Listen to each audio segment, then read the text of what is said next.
In 2024, 473 million children were living in active conflict zones, which represents 1 out of 6 children exposed to the risk of recruitment.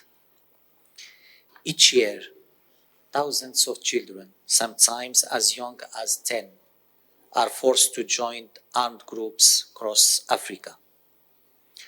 According to the 2024 UN ODC annual report, our continent accounts for approximately 70% of all children recruited by armed groups worldwide. The number of child soldiers in Africa is estimated at 120,000. Not far from here, from Morocco, in our eastern borders, some militia are using and recruiting children and engaging them in their terrorist actions in violation of international law, including humanitarian and human rights norms. Such a crime should not be allowed in view of its atrocious character. The responsibility for these acts is complete and permanent.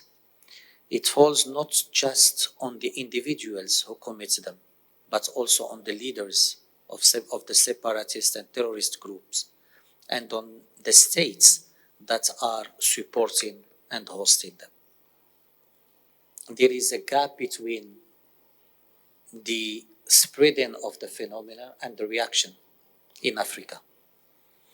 Several initiatives have already been undertaken in our continent, such as Silencing the Guns Initiative, Peace and Security Council communiques, generic DDR programs designed by the United Nations for specific post-conflict situation, and the African Union Post-Conflict Reconstruction and Development Policy. These efforts often suffer from insufficient coordination, fragmented legal framework, and the absence of durable mechanisms adapted to the specific needs of Africa. To sum up, there is no common legal basis in our continent to tackle holistically the phenomenon of child soldiering. And let me be clear, we don't seek to replace what already exists. Our purpose is rather to build upon and consolidate the achievements already made across our continent. It is time, and this is our proposal, to establish a group of friends on child-focused disarmament, demobilization, and reintegration in Africa.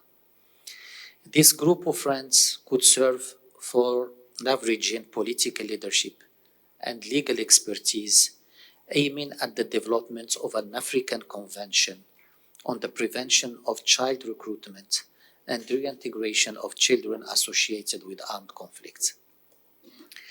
In concrete terms, we propose to have this group of friends and to have a panel of experts, legal experts, military experts, who could help the continent drafting a legal instrument which will tackle, from an African perspective, this phenomenon.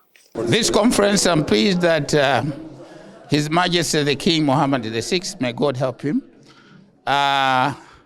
together with the Minister of Foreign Affairs, Nasser Bourita, and the government of Morocco, decided to organize this conference affecting children in armed conflicts. It's very important because it is a problem which is pervasive. It's worldwide.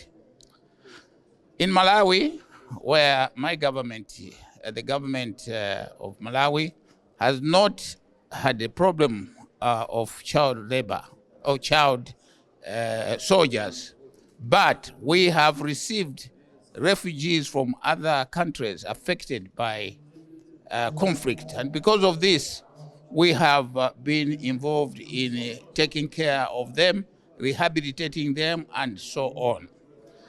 We have also dealt with this problem by having proper legislation to deal with the issue of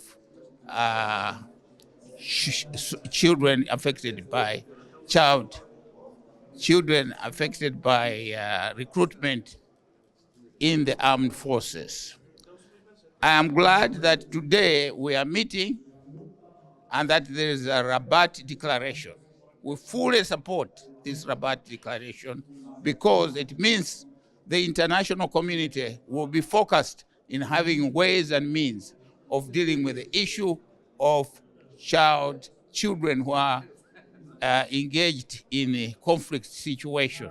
They need protection, they need help, they need education, they need to be properly taken care of.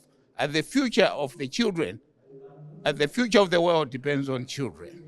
The most important is that these children should be given vocational training, they should be given education. All these are the issues we are discussing here at this conference, and I think this conference is very good. Let's thank once again to the government and His Majesty, the King, Mohammed VI. May God help him.